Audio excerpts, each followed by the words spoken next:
Dutch താത്വികനായ Hugo gracious പറഞ്ഞ വളരെ പ്രശസ്തമായ ഒരു വാക്യമുണ്ട്. അദ്ദേഹം വലിയ ഒരു രാഷ്ട്രീയ തത്വചിന്തകനാണ്. ഒരുവന് ഒരു രാജ്യം ഭരിക്കാൻ കഴിയില്ല, അയാൾക്ക് ഒരു പട്ടണം ഭരിക്കാൻ കഴിയില്ല എങ്കിൽ, ഒരുവന് പട്ടണം ഭരിക്കാൻ കഴിയില്ല, അയാൾക്ക് ഒരു കുടുംബം ഭരിക്കാൻ കഴിയില്ല എങ്കിൽ, ഒരുവന് ഒരു കുടുംബം ഭരിക്കാൻ കഴിയില്ല, അയാൾക്ക് അയാളെ തന്നെ ഭരിക്കാൻ കഴിയില്ല എങ്കിൽ, ഒരുവന് അയാളെ തന്നെ ഭരിക്കാൻ കഴിയില്ല, അയാള് യുക്തിപൂർവമല്ല എങ്കിൽ, വിവേകമില്ല എങ്കിൽ എന്നുള്ള ഒരു ദർശനമാണ് ഹ്യൂഗോ ഗ്രേഷ്യസ് വിഭാവനം ചെയ്തത്. ഇത് കുറച്ച് രാഷ്ട്രീയ സ്വഭാവമുള്ള ഒരു വാക്യമാണ്, ഇല്ലേ? രാഷ്ട്രീയം എന്ന് വെച്ചാൽ എന്താ?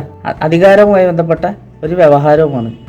അപ്പോൾ ഈ വാക്യം രാഷ്ട്രീയക്കാരെ ഉന്നം വെച്ചുകൊണ്ടുള്ള ഒരു വാക്യമാണ്, ഇല്ലേ? അതായത് ഒരുവൻ തങ്ങളുടെ ചിന്തയും കാഴ്ചപ്പാടുമെല്ലാം യുക്തിപൂർവവും വിവേകപൂർവമല്ല എങ്കിൽ അയാൾക്ക് ഒന്നും ഭരിക്കാൻ കഴിയില്ല എന്നുള്ള, രാജ്യം എന്നല്ല പട്ടണവും അയാളുടെ കുടുംബവും ഒന്നും ഭരിക്കാൻ കഴിയാത്ത ഒരു സ്ഥിതിവിശേഷമായിരിക്കും ഒരു വ്യക്തി യുക്തിപൂർവവും വിവേകപൂർവവും അല്ല എങ്കിൽ എന്നുള്ള ഒരു ചിന്തയാണ് ഈ വാക്യം മുന്നോട്ട് വെക്കുന്നത്.